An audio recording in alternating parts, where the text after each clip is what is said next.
Hello everyone, Radhe Radhe. तो आज हम पढ़ेंगे बायोट सावर्ट लॉ।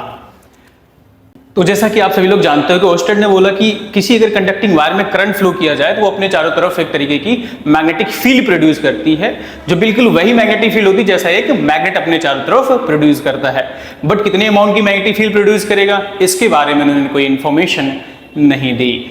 तो इसीलिए दो साइंटिस्ट हैं, बायोट एंड सावर्ट, जिन्होंने बोला कि भाई लॉन्ग वायर की मैग्नेटिक फील्ड तो हम नहीं कैलकुलेट कर सकते, बट वायर के एक छोटे से पार्ट की वजह से स्पेस में कितनी मैग्नेटिक फील्ड होगी वो हम कैलकुलेट कर सकते हैं। उसी के लिए उन्होंने एक लॉ दिया, छोटा सा लॉ दिया, जिसको बोलते हैं बायोट एंड सावर्ट लॉ। यानी ये जो लॉ है वो छोटे से पार्ट के लिए वैलिड है आपका।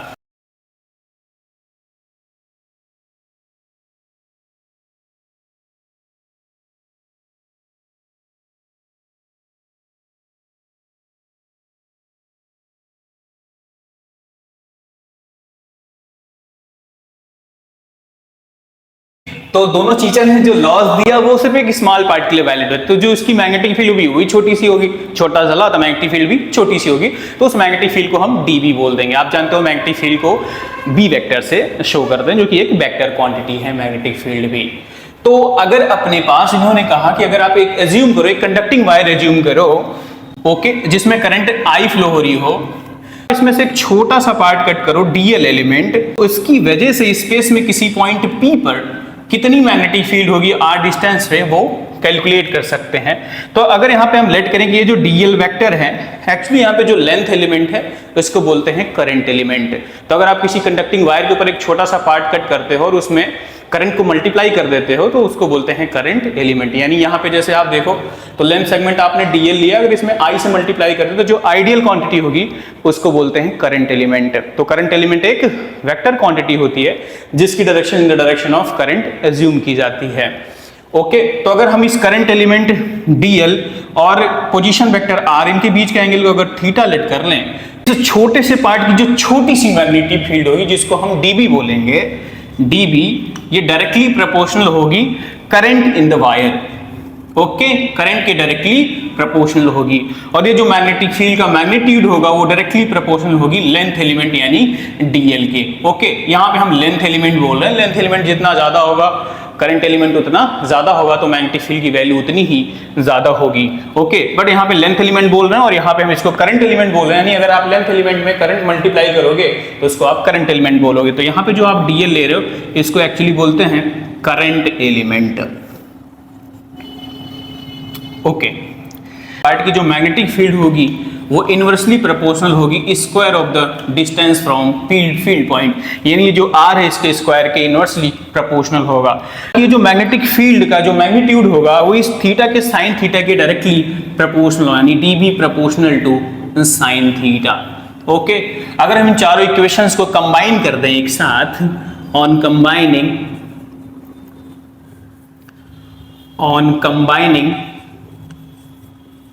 equation first, second, third and fourth, we get dB proportional to I dl sin theta divided by r square। Okay, तो ये है अपने पास प्रोपोर्शनैलिटी साइन।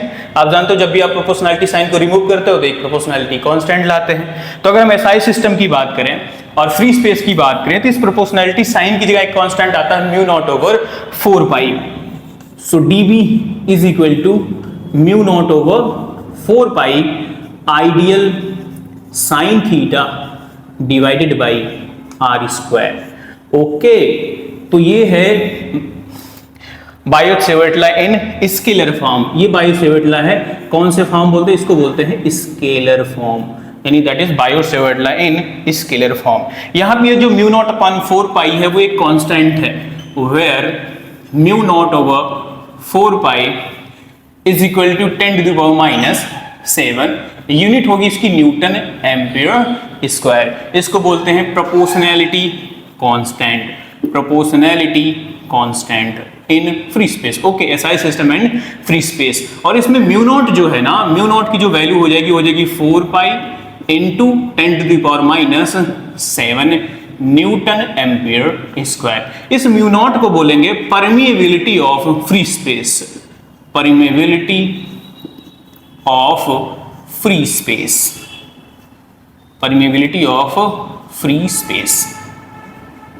ओके, तो ये है आपका scalar form of Biot Savart law, that is mu naught over 4 pi ideal sine theta over R in vector form. तो जो आपके पास स्केलर फॉर्म है dB is equal to mu naught over 4 pi ideal sine theta over R square. Okay, अगर आपको vector form बनाना है तो r से मल्टीप्लाई कर दो और r से डिवाइड कर देते हैं। तो अगर r से मल्टीप्लाई करें, देखो क्या बनेगा आपके पास, ये बनेगा mu naught over 4 pi ideal r sine theta, और नीचे भी r मल्टीप्लाई करोगे तो ये बन जाएगा r क्यूब।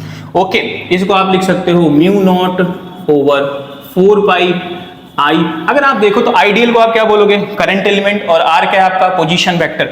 तो करंट एलिमेंट की डायरेक्शन क्या है, वायर में अपवर्ड डायरेक्शन में है, और पोजीशन वेक्टर की डायरेक्शन होती है from wire to field point, यानी आर वेक्टर की ये डायरेक्शन हो जाती है। तो आप क्रॉस प्रोडक्ट जानते हो कि ए क्रॉस बी को आप डिफाइन करते हो ए बी साइन थीटा, तो वैसे यहाँ पे डीएल आर साइन थीटा को आप लिख सकते हो DL cross are divided by are cube.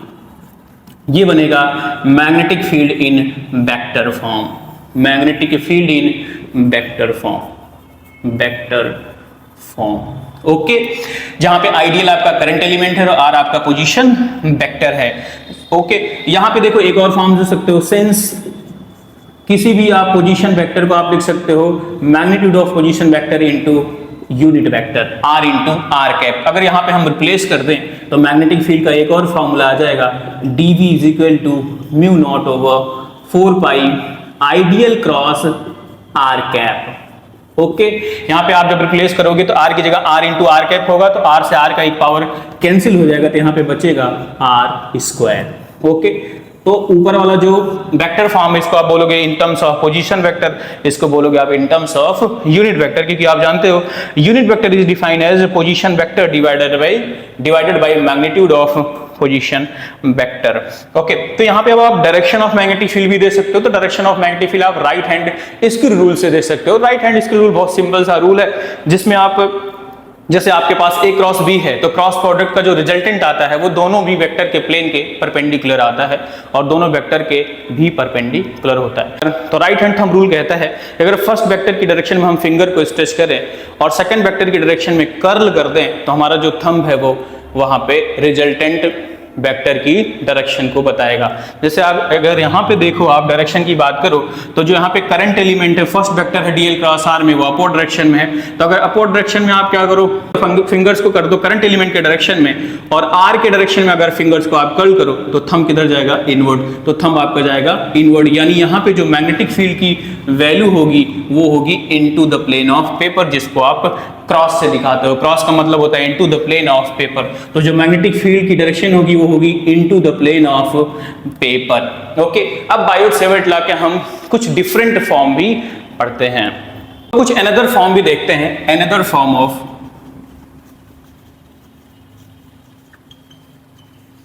Biot-Savart law.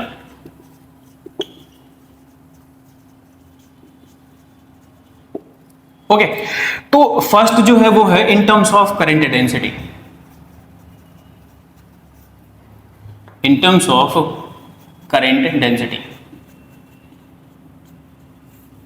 तो जैसा कि आपको पता हो करंट डेंसिटी को J से डिनोट करते हैं, और करंट डेंसिटी की डेफिनेशन होती है किसी भी एरिया ऑफ क्रॉस सेक्शन में current per unit area of the cross section, यानी आप J को डिफाइन करते हो current divided by area of cross section. जैसे सपोज करो अपने पास ये वायर है, वायर को अगर आप कट करते हो तो कुछ एरिया ऑफ क्रॉस सेक्शन इसका होगा और इसमें कुछ करंट है, तो दोनों के रेशियो को हम बोलते हैं करंट डेंसिटी। ओके, अगर हम इसमें देखो क्या कर सकते हैं, I में DL से मल्टीप्लाई कर दो और DL से डिवाइड कर देते हैं, तो ये बनेगा IDL divided by A into DL। अच्छा, आप देखो एरिया इंटू लेंथ एलिमेंट को क्या बोलते हैं, वॉल्यूम एलिमेंट बोल सकते हैं, यानी किसी वायर का अगर एरिया A है लेंथ L है तो दोनों को मल्टीप्लाई करेंगे तो A इंटू L को बोलते हैं volume of the wire, volume of the wire. वैसे A इंटू DL को बोलेंगे छोटा सा वॉल्यूम यानी वॉल्यूम एलिमेंट, तो इसको हम लिख सकते हैं IDL divided by DV, DV को बोलेंगे वॉल्यूम एलिमेंट, या यहां से लिख सकते हैं आइडियल यानी करंट एलिमेंट को जे डीबी लिख सकते हैं। अच्छा, करंट एलिमेंट भी वेक्टर क्वांटिटी है और करंट डेंसिटी भी वेक्टर क्वांटिटी होती है। करंट डेंसिटी की भी डायरेक्शन हम करंट के डायरेक्शन में एज्यूम करते हैं, तो आइडियल को वेक्टर फॉर्म में लिख सकते हैं जे इनटू डीबी, जहां पे डीबी को बोलते हैं वॉल्यूम एलिमेंट, इसको बोलेंगे वॉल्यूम एलिमेंट। तो जो आपने वेक्टर फॉर्म पढ़ा बायो-सेवर्ट का, उसमें आप आइडियल की जगह जे डीबी रिप्लेस कर दो। तो वेक्टर फॉर्म ऑफ बायो-सेवर्ट क्या पढ़ा आपने, वह है mu naught over 4 pi ideal cross are divided by are cube. Okay, तो आइडियल की जगह आप रिप्लेस कर दो जे इंटू डीबी से, तो फॉर्मूला बन जाएगा DB is equal to mu naught over 4 pi J DB, that is DB बाहर मल्टीप्लाई हो जाएगा J R cross divided by are cube DV. Okay, आपने क्या किया, आइडियल की जगह जे इंटू डीबी मल्टीप्लाई कर दिया, रख दिया, ये फॉर्मूला बन गया Biot-Savart law in terms of current density. तो आप क्या करना है, वेक्टर फॉर्म में आइडियल करंट एलिमेंट की जगह को आपको current density into volume element को रिप्लेस कर देना है। तो जो फॉर्म मिलेगा उसको बोलते हैं Biot Savart law in terms of current density. Second देखते हैं in terms of charge and velocity. Second form है in terms of charge and velocity. Okay, तो जैसा कि आप जानते हो कि करंट को डिफाइन करते हैं rate of flow of charge. Okay, तो आप I इंटू डीएल को देखो, करंट एलिमेंट को आप रिप्लेस करना है तो करंट की वैल्यू आप लिख सकते हो चार्ज पर यूनिट टाइम। अच्छा, टाइम को मैं dt बोल देता हूं फॉर सिंपलिसिटी, dt इसको ले लेते हैं, और यहां पे पास है dl, तो इसको मैं लिख सकता हूं q into DL by dt, और ये बन जाएगा हमारा आइडियल। ओके, अच्छा ये हो गया q। अच्छा, dl ओवर dt को क्या बोलेंगे, ये हमारा लेंथ, इसको डिस्प्लेसमेंट वेक्टर भी बोल सकते हैं। अगर डिस्प्लेसमेंट वेक्टर से टाइम डिवाइड कर दें तो वेलोसिटी बन जाएगा, तो इसको लिख सकते हैं q इंटू वी, ना instantaneous velocity, rate of change of displacement per unit time ना, when time difference tends to 0, तो इसको बोलते हैं इंस्टेंटेनियस वेलोसिटी। तो आइडियल को हम रिप्लेस कर सकते हैं q इंटू v से। तो बायो-सेवर्ट लाइन वेक्टर फॉर्म है अपने पास mu naught over 4 pi ideal cross are divided by are cube.